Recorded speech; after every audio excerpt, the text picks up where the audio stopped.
नमस्कार, आप देख रहे हैं वी स्टार न्यूज। मैं हूं दिवाकर विक्रम सिंह। वक्त हो चला है हमारी देवभूमि में उत्तराखंड की खबरों के साथ आपसे बातचीत करने का। सबसे पहली खबर यह है कि उत्तराखंड में एक महिला के साथ अभद्र व्यवहार करने का मामला सामने आया है। हम आपको बता दें कि भारतीय जनता पार्टी की कार्यकर्ता वीरा भंडारी ने भाजपा के जिलाध्यक्ष संपत सिंह रावत पर अभद्र व अमानवीय व्यवहार करने का आरोप लगाया है। वीरा भंडारी ने बताया कि भाजपा कार्यालय में बैठक का आयोजन किया जा रहा था। वहीं जिलाध्यक्ष द्वारा उन्हें अभद्रता के साथ पूछा गया कि उन्हें इस बैठक में आने की अनुमति किसके तरफ से दी गई है। इससे पूर्व भी उनके साथ इसी तरह का व्यवहार किया गया था। कहा जा रहा है कि जिलाध्यक्ष द्वारा किए जा रहे इस व्यवहार को सहना नामुमकिन है। उनके द्वारा पार्टी को मजबूत बनाने के लिए पूरी ईमानदारी के साथ कार्य किया जा रहा है। बावजूद इसके उनके साथ लगातार अभद्र व्यवहार किया जा रहा है।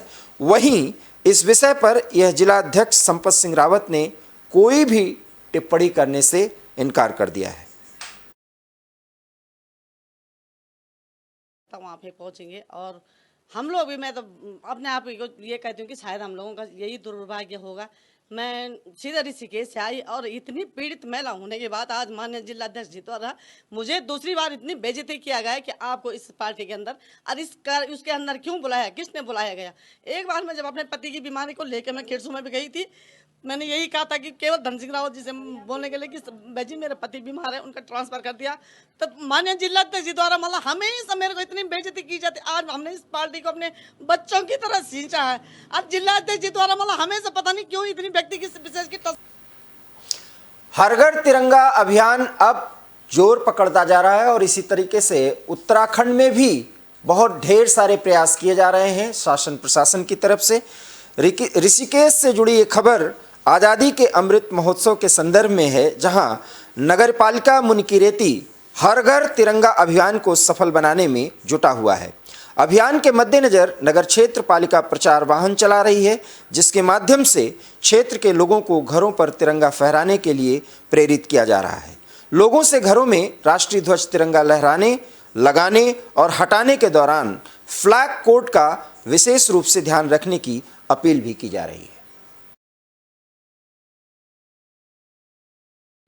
कि पूरे नगर पालिका क्षेत्र में सभी को इस बारे में जागरूक किया जाए।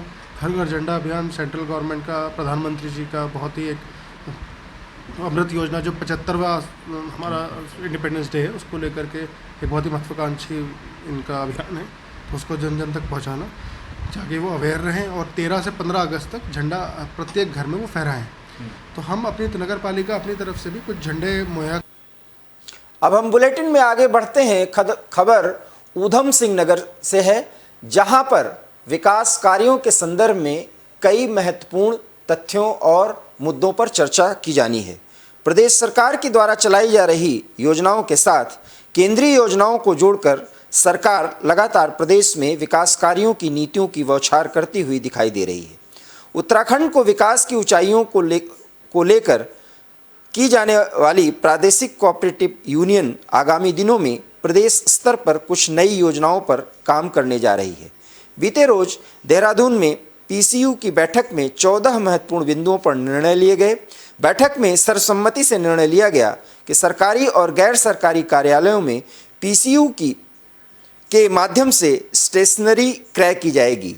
गंगोत्री का गंगाजल अब उत्तराखंड प्रादेशिक कोऑपरेटिव यूनियन पीसीयू के माध्यम से देश विदेश तक पहुंचाया जाएगा।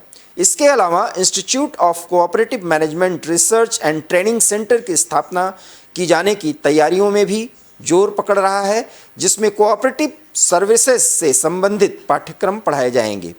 पीसीयू के चेयरमैन राम मेहरोत्रा ने प्रेस वार्ता में बताया कि बैठक में सर्वसम्मति से यह निर्णय लिया गया कि अब शिक्षा निधि कोष से शिक्षा प्रशिक्षण कार्य संपादित करवाए जाएंगे। इसके साथ ही पीसीयू उत्तराखंड और पीसीयू उत्तर प्रदेश के मध्य परिसंपत्तियों एवं निधियों के विभाजन के संबंध में सहमति बन गई है।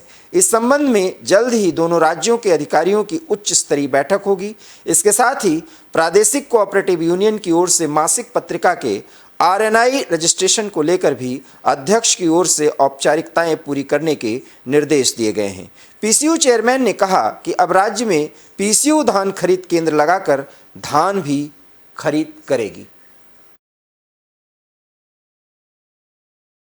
करने जा रहे हैं।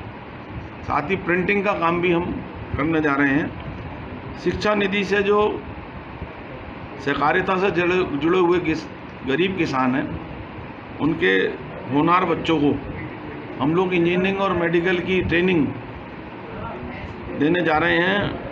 और उसमें हम लोग जो अच्छे संस्थान हैं कोचिंग के, उसमें कोचिंग दिलवाएंगे और उस कोचिंग की पूरी फीस हम शिक्षा निधि से जो है वो पे करेंगे। किसान को 1 रुपया भी उसमें ट्रेनिंग में या उस कोचिंग में नहीं देना है। ये एक बड़ा काम सरकार ने करा। इसके लिए हमने भी 15 बच्चों को लेने की बात कही है।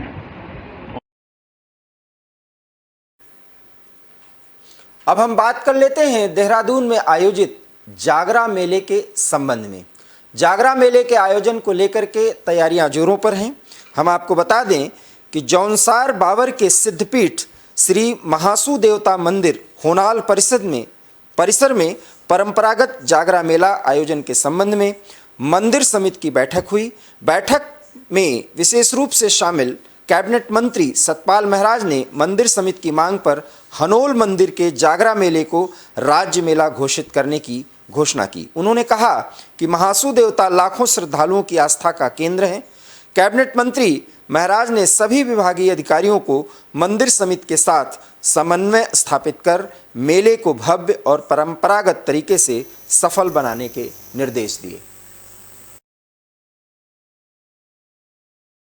और हमने जिलाधिकारी महोदय को उसको पूरा बताया है, तो सब उस पर कार्रवाई होगी। एसडीएम साहब ने भी सब चीज़ पर संज्ञान लिया है। तो भविष्य के अंदर ये और भी मैं समझता हूँ कि यात्रियों के लिए अच्छा बनेगा, एक अच्छा केंद्र बनेगा। अब हम बात करते हैं चमोली के स्वच्छता अभियान के तहत किए जाने वाले कार्यों की। हम आपको बता दें कि प्रधानमंत्री की स्वच्छता मुहिम धीरे धीरे रंग ला रही है। सीमांत जनपद चमोली में स्वच्छता के साथ पालिका कूड़े से भी कमाई कर रही है। जिले में गोपेश्वर, गोचर, कर्णप्रयाग, जोशीमठ, नंदप्रयाग सहित सभी नगर पालिकाएं कचरे के प्रति माह लाखों रुपए का राजस्व प्राप्त कर रही हैं। अकेले गोपेश्वर चमोली नगर पालिका ने प्लास्टिक के कूड़े से 17 लाख से ज़्यादा की आमदनी की है। आपको बता दें कि स्वच्छ भारत मिशन के तहत नगर पालिका गोपेश्वर ने अलकनंदा नदी के तट पर कॉम्पैक्ट मशीन लगाई है, जहां पर शहर भर से इकट्ठा होने वाले प्लास्टिक से ब्लॉक बनाकर उसे बेचा जा रहा है।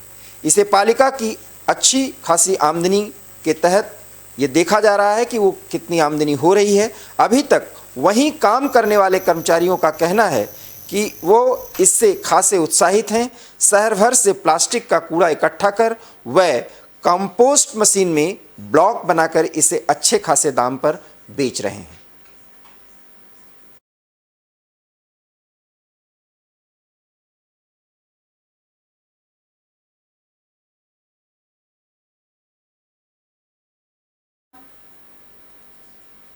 अब हम आपको उत्तरकाशी की खबर की तरफ ले चलते हैं, जहां पर बारिश एक मुश्किल बनी हुई है। उत्तरकाशी में लगातार हो रही बारिश से राष्ट्रीय राजमार्ग बाधित हो गया है, जिससे लोगों को आवागमन करने में काफ़ी दिक्कतों का सामना करना पड़ रहा है। वहीं देहरादून, पौड़ी, नैनीताल, चंपावत, बागेश्वर, पिथौरागढ़ में अगले 24 घंटों में भारी बारिश की संभावना को देखते हुए येलो अलर्ट जारी किया गया है। मौसम विभाग के मुताबिक इन जिलों में जहां ज़्यादातर इलाकों में तेज गर्जना के साथ कहीं कहीं भारी से बहुत अधिक बारिश की संभावना व्यक्त की जा रही है। दुंडा में अचानक भारी बारिश के चलते पहाड़ी से आए भारी बोल्डर, 5 से 7 दुकानें बोल्डरों की चपेट में। पुलिस टीम मौके पर पहुंच गई है। इससे स्थानीय लोगों को कुछ मुश्किलों का सामना करना पड़ा। ये यहाँ पर हमारे स्पेशल कम्युनिटी प्लान की दुकानें हैं। यहाँ पे हमें मिली हुई है 8 दुकानें थी और ऊपर इसके ऊपर पहाड़ है और अभी ऊपर से टूटा है। हम दुकान के अंदर थे, 3-4 दुकानदार थे और यहाँ इतने बड़े बड़े पत्थर आ रहे हैं कि हमारी सारी दुकानें तो टूट गई है सारी। यहाँ हमारे बीरपुर डुंडा में बारिश की वजह से पहाड़ नीचे गिर गया है, जिसमें कि हमारी 5-6 दुकानें आप ये देख रहे होंगी, ये पूरी तरह से ध्वस्त हो रही है। इन बेचारों के सामने आजीविका का बड़ा धर्म संकट पैदा हो गया। इसको शासन प्रशासन को भी सुध लेनी चाहिए, सरकार को भी सुध लेनी। अब हम आपको मसूरी की खबर की ओर ले चलते हैं, जहां भूस्खलन एक बड़ी समस्या के रूप में सामने आई है। हम आपको बता दें कि हाथी पांव मार्ग कार्ट मैकेंजी रोड पर डेरा माइंस के पास भारी भूस्खलन से बाधित हो गया है, जिससे सड़क के दोनों ओर वाहनों की लंबी कतारें लग गई हैं। मार्ग बाधित होने से लोगों को भारी परेशानियों का सामना करना पड़ रहा है। सड़क बंद होने की सूचना पाकर लोक निर्माण विभाग की टीम मौके पर पहुंची और जेसीबी मशीन के माध्यम से सड़क पर आए मलबे को करीब 2 घंटे की कड़ी मशक्कत के बाद हटाया गया, जिसके बाद मार्ग को वाहनों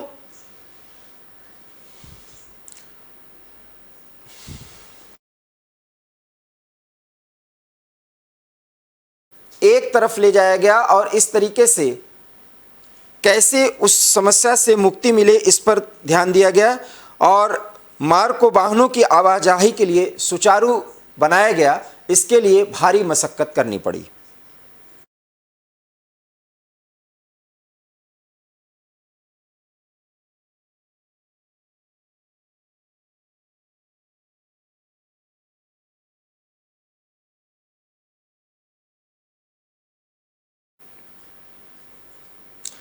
धर्मनगरी में शराब की बिक्री और शराब के प्रचलन पर रोक लगाने की बड़ी मुहिम चलाई गई है। हम आपको बता दें कि मुख्य विकास अधिकारी प्रतीक जैन ने हाईवे पर 220 मीटर की परिधि में चल रही शराब की दुकानों को बंद कराने के निर्देश दे दिए हैं। एनएचआई के अधिकारियों को हाईवे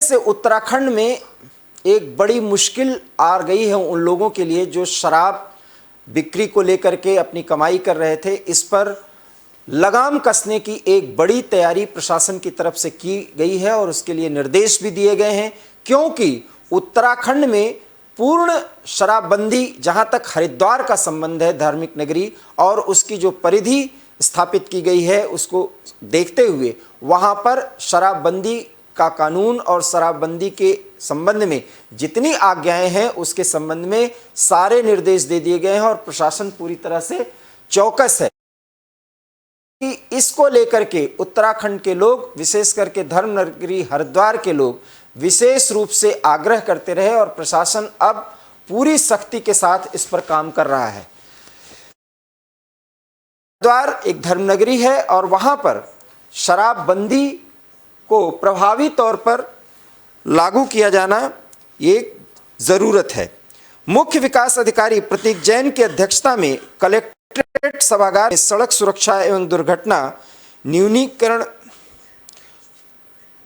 अनुश्रवण समिति की बैठक हुई। सहायक संभागीय परिवहन अधिकारी रश्मि पंत ने प्रस्तुतिकरण के माध्यम से सड़क सुरक्षा एवं दुर्घटना न्यूनीकरण में विस्तृत जानकारी दी।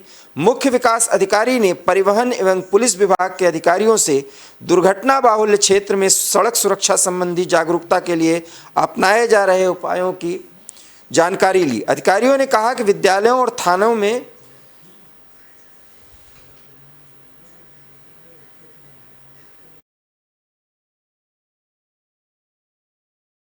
जागरूकता कार्यक्रम संचालित किए जा रहे हैं। सड़कों पर अवैध कट को लेकर भी चर्चा हुई। पुलिस अधिकारियों ने कहा कि चिड़ियापुर, नारसन और भगवानपुर में ANPR कैमरे लगाए जा रहे हैं। NH के अधिकारियों ने कहा कि कुछ जगहों पर स्थानीय लोगों की आवाजाही के लिए कट छोड़कर बाकी अवैध कट बंद कर दिए गए हैं।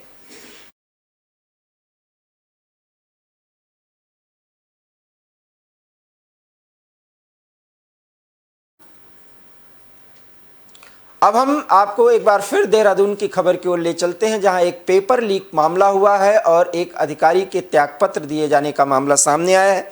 उत्तराखंड अधीनस्थ सेवा चयन आयोग को लेकर बड़ी खबर सामने आई है, जहां आयोग के अध्यक्ष S राजू ने अपने पद से त्यागपत्र दे दिया है।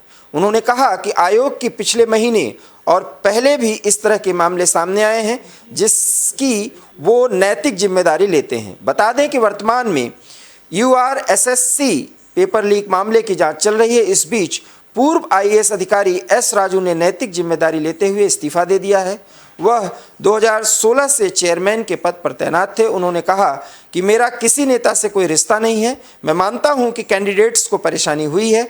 गौरतलब है कि उत्तराखंड में बेरोजगार संघ के प्रतिनिधिमंडल ने URSSC द्वारा दिसंबर 2021 में आयोजित स्नातक स्तरीय भर्ती परीक्षा में हुई अनियमितता को लेकर मुख्यमंत्री धामी को ज्ञापन सौंपकर कार्रवाई की मांग की थी। इस पर मुख्यमंत्री ने DGP अशोक कुमार को जांच के आदेश दिए थे।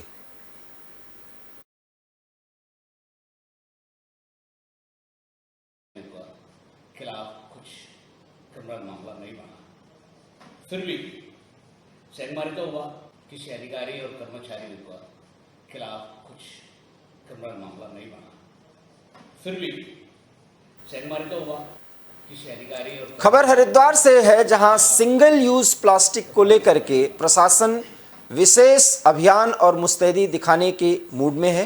प्रशासन की ओर से अब ये निर्णय लिया गया है कि सिंगल यूज प्लास्टिक बैन को लागू कराने के लिए लगातार कवायद तेज की जाए। आज मुख्य विकास अधिकारी प्रतीक जैन ने व्यापार मंडल के पदाधिकारियों के साथ बैठक की। CCR सभागार में हुई बैठक में नगर निगम के अधिकारी भी मौजूद रहे। व्यापारियों और प्रशासन की मीटिंग में सिंगल यूज प्लास्टिक बैन को लागू कराए जाने को लेकर आने वाली समस्याओं को भी लेकर चर्चा की गई। व्यापारियों ने दुकानदारों के चालान करने वाले कर्मचारियों पर अभद्रता का आरोप लगाया। वहीं CDO ने कहा कि सिंगल यूज प्लास्टिक बैन करने के लिए जिले भर में जागरूकता अभियान चलाया जाएगा, जिसमें किस तरह की प्लास्टिक प्रतिबंधित है इसके बारे में बताया जाएगा और उसके बाद सिंगल यूज प्लास्टिक का इस्तेमाल करने वाले, परिवहन करने वाले और उत्पादन करने वाले लोगों पर कानूनी कार्रवाई होगी। ईयरबड्स में प्लास्टिक यूज़ होता है या फिर जो खाने के प्लेट होते हैं, चम्मच होते हैं, कांटे होते हैं, बहुत सारी ऐसी चीज़ें हैं जहाँ पे सिंगल यूज़ प्लास्टिक हम लोग यूज़ करते हैं। तो हम लोगों ने डायरेक्शंस दिए हैं कि किस तरह से हम लोग इस पे कार्रवाई करेंगे। सर्वप्रथम हम इस पे जन जागरूकता का एक बहुत बड़ा अवेयरनेस कार्यक्रम पूरे।